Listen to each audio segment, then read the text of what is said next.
This is Business Beyond Bizarre, a podcast of the slightly unusual.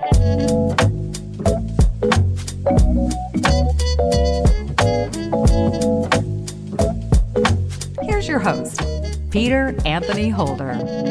Hello and welcome to Business Beyond Bizarre, a podcast that will take you off the beaten path, introducing you to people who have slightly quirky hobbies or businesses. No one wants to get a case of crabs, unless, of course, it's tasty. There is a distillery in New Hampshire making a new alcohol that will lift your spirits and also help the environment. Tamworth Distilling are the makers of Crab Trapper. It's a whiskey flavored with the invasive little environmental nightmares known as the green crab. Before we get to their delicious properties, just exactly why are they invasive and who invited them to our shores in the first place? It's been here for over 200 years. They're native to Europe. They hitchhiked over ballast sailing ships as long as we had ships moving back and forth. The issue is that here on our coast, the estuaries used to freeze. And in freezing, they would kill a large number of these crabs every year. And so now with global warming, we've kind of reached a point where we've had a number of years where the estuaries haven't frozen and their numbers are starting to really, really boom and adversely impact some of our other fisheries in New England. Ah, yes, another example of the ravages of climate change. By the way, that was William Robinson, who is the Product Development Associate with Tamworth Distilling. Now, more on these pesky little foreign green crustaceans. They evolved in a different ecosystem, one in Europe. When that happens with animals or plants, there are not natural kind of checks and balances built into the ecosystem. Whereas where they're indigenous, they would have natural predators or diseases or weather that would kind of help keep their numbers in check. And that's not so much the case here. So they have no predators at all? I mean, I'm sure that there's a lot of animals that feed on them. One of the major uses of them is as bait. A lot of the crabs spoken with, people that catch them specifically, they're actually shipping them out to use as bait on other parts of the East Coast. So no, they do have things that are definitely eating them. They're really doing well in the habitat here in northern New England, particularly since the estuaries aren't freezing anymore. They are each capable of eating upwards of 40 small shellfish, whether that's scallops or oysters, every single day. All kinds of fisheries are feeling the impact. So it's an issue all over the place. Clearly, they have to go. So, now that we know what they are, how did William and the distillery company come up with the idea that they might be delicious? I was very familiar. I've been friends with the head distiller and the head chemist since they opened, really, almost a decade ago. I had done some flavor work with them in the past, and we have a line of products, House of Tamworth, that incorporate some animal flavorings into them. We have one that uses smoked venison. We have one that uses an entire turkey dinner, another that uses beaver castoreum glands. We were looking for another wild animal type ingredient. We're only about an hour and 15 minutes from the coast here. And my former career was as an environmental educator, so I was very, very familiar already with issues of invasive species and initiatives to get people to eat them. For instance, the lionfish down in the Key, the Asian carp in the Midwest. And I knew that there was a program with UNH that was doing something similar. And so it kind of seemed like a kind of a perfect storm of a story. I grew up in the Deep South. I cooked for a living for a long time. I was very familiar with cooking with seafood. And I knew that you could take something that might be considered off-putting, and given the right kind of spices, it gives it kind of a depth and complexity that it wouldn't have otherwise. Okay, so since we're talking about eating the crabs, why are they not an edible delicacy as opposed to a drinkable one? They're a delicacy in Venice, actually, and they farm them there. But we don't have as much information about consuming them here, so we decided to work with UNH. They had contacts, with people with the FDA and whatnot to talk us through, making sure that this was all a viable food source. But that's part of their initiative, is actually working with local restaurants and fishermen, trying to create a market for these crabs for people to eat them. Their focus of study right now is predicting the molting patterns of these crabs so that they can create possibly a soft shell market for them, much in the way that there's a soft shell market for the blue crab. So, overall, will the distilling of these crabs Make them less of a nuisance to the environs of New Hampshire? It's the story. I mean, like, honestly, I use about 1,000 of them, about 100 pounds per batch. I'm under no illusion that my numbers of use of the crab is going to do anything to really even put a dent in their population. However, the way this story has kind of caught on and gone viral, the awareness that it brings to the situation and the awareness that it brings to people that where you can see firsthand how global warming is negatively impacting our neighbors and fishermen that work on the coast. It's a direct impact from that, and it's kind of hard to argue against it. By now, you whiskey drinkers in the audience might be thinking, well, what goes into this process?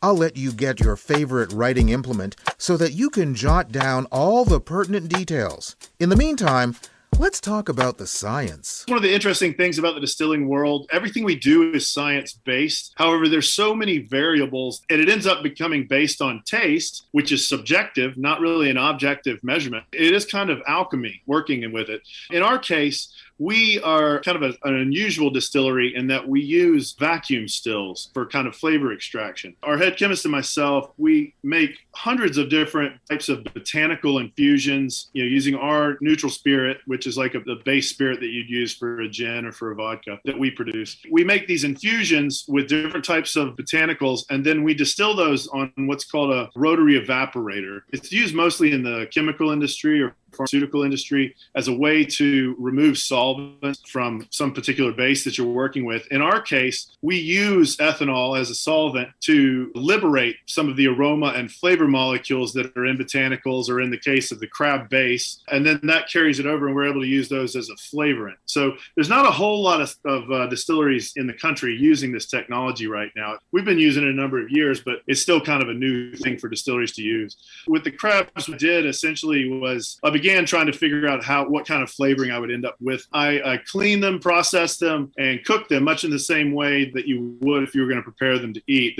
They're a little small, so that's the issue with cleaning them for meat. It's kind of like a friend put it to me, like it's kind of like eating sunflower seeds. A lot of work for just a little bit of meat. We use them to make a stock. I bring them to a slow simmer until they're thoroughly cooked, and then I remove the solids from the stock, allow that to cool, and then I fortify it with some of our ethanol, and then that's distilled. In turn, I take that distillate and I recombine it with some more crab base and then distill it a second time in order to kind of crush more of that flavor into the distillate. Okay, so now that you have all that scientific information, get your pen or pencils ready as we get to the flavor part. I wasn't sure originally which direction I was going to go. I'm very interested in Asian cooking, in particular Japanese cooking. So I thought, there's a couple different directions we could go that way. But being that I'm from the deep south of the U.S., southeastern U.S., I decided to go with my roots and do it more like a crab boil or a seafood boil. So we have this 300-year history of seafood spice blends on the east coast of the U.S. that were used traditionally. I mean, we didn't have refrigeration. Seafood was a little bit sharper in the past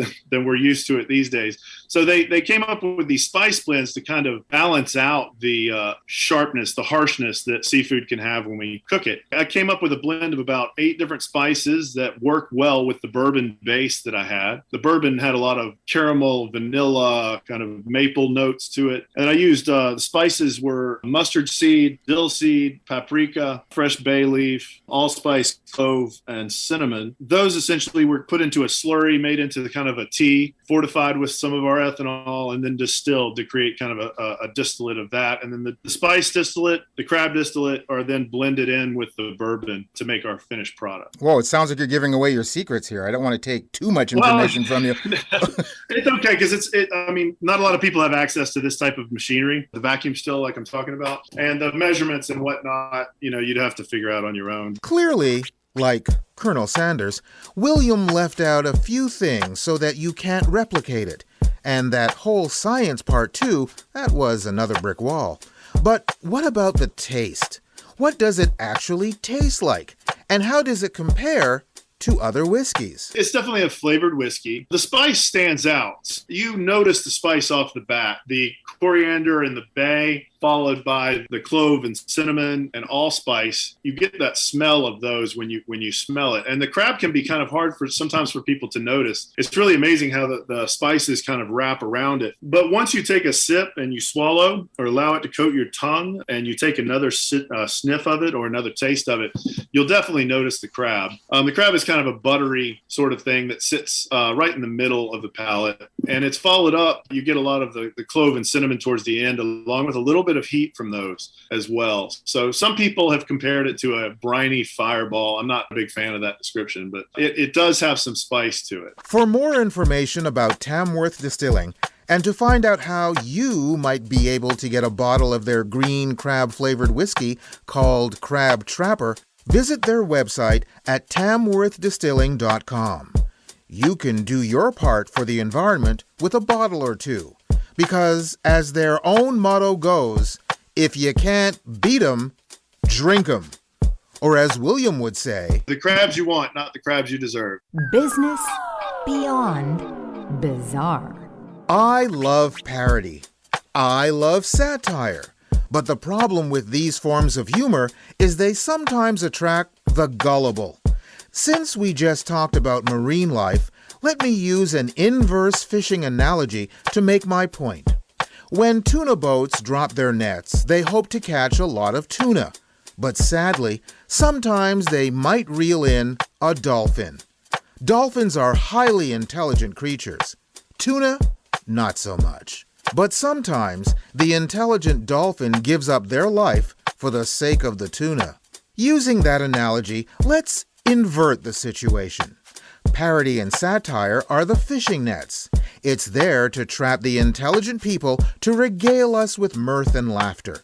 But sadly, it also traps the not-so-bright, which can sometimes kill the humor. I share this story because it reminds me of the website called Rent a Hitman. It's been around for years. It's brought plenty of laughs. It has also attracted the gullible who want to actually hire a hitman. The site was first put up in 2005 by Bob Innes, who on the site goes by the name of Guido Finelli.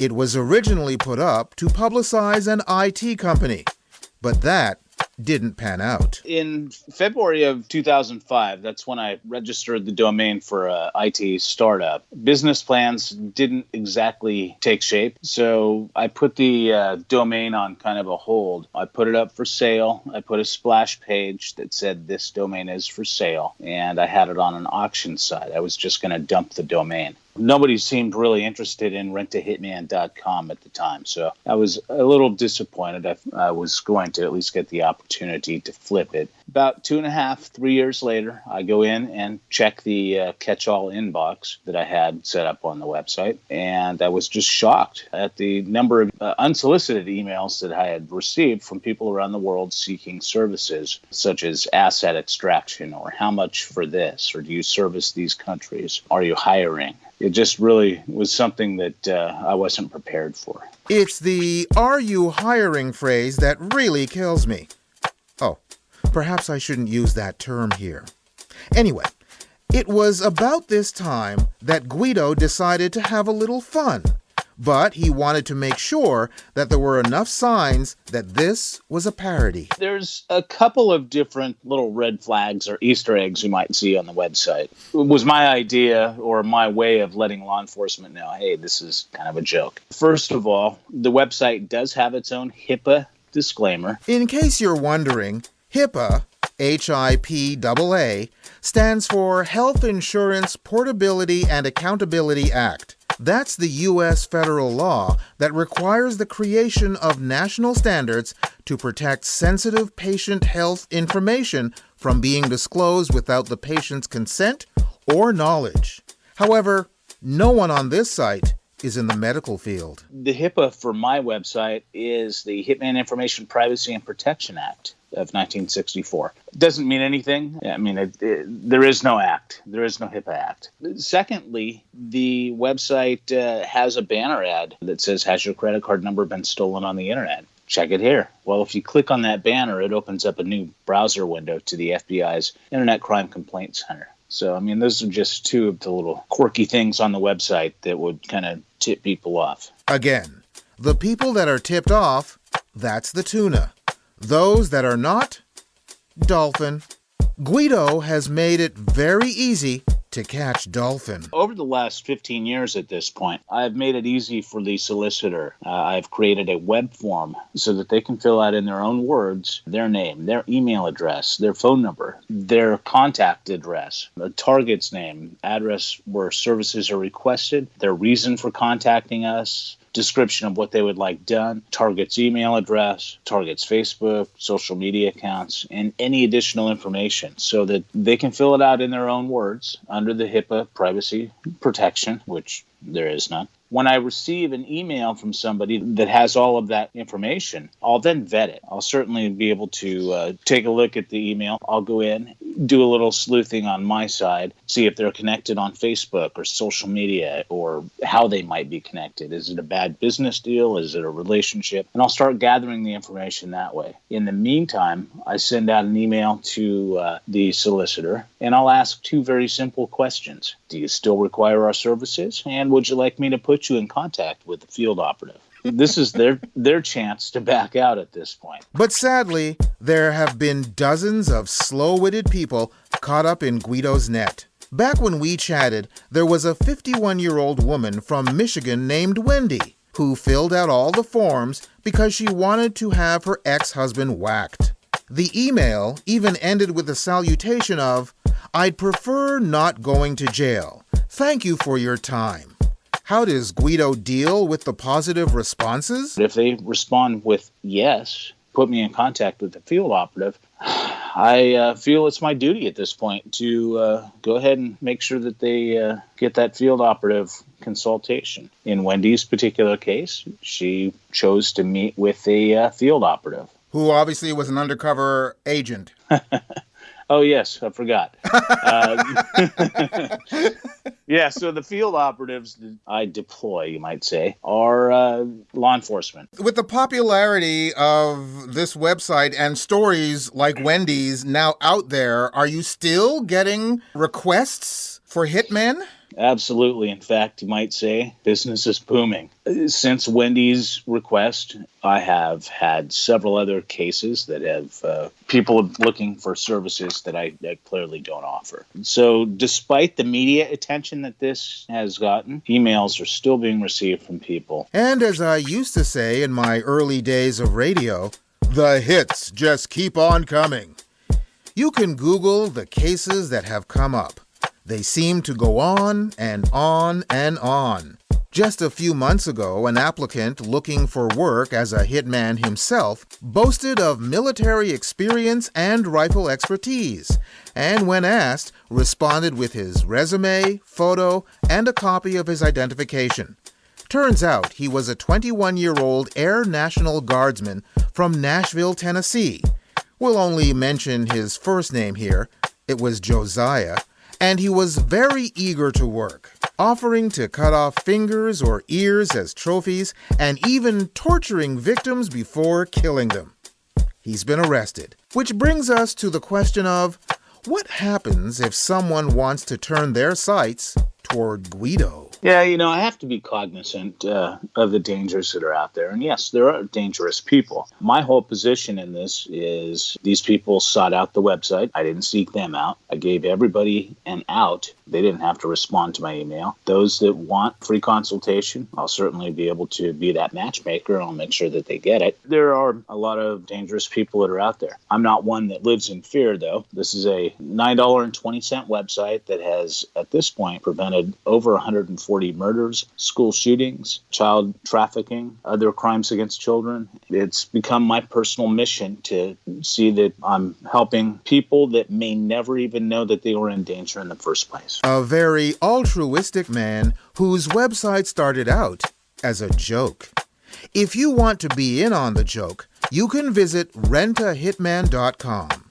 If, on the other hand, you're a dolphin, and you would like someone else to assume room temperature, and you're dumb enough to want to follow through with hiring Guido, just remember the story of Wendy that we told you about. She's now serving 7 to 20 years in a state prison. Next time on Business Beyond Bizarre. We'll meet a man who climbed a 14,115-foot Colorado mountain on his hands and knees, all while pushing a peanut up the slope with his nose.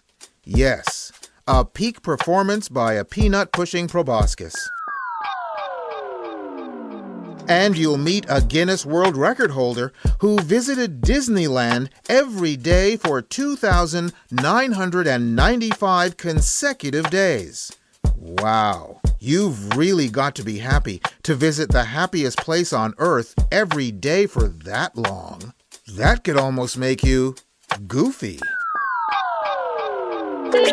This has been Business Beyond Bizarre, a presentation of Flying Fish Communications and Group Fair Play.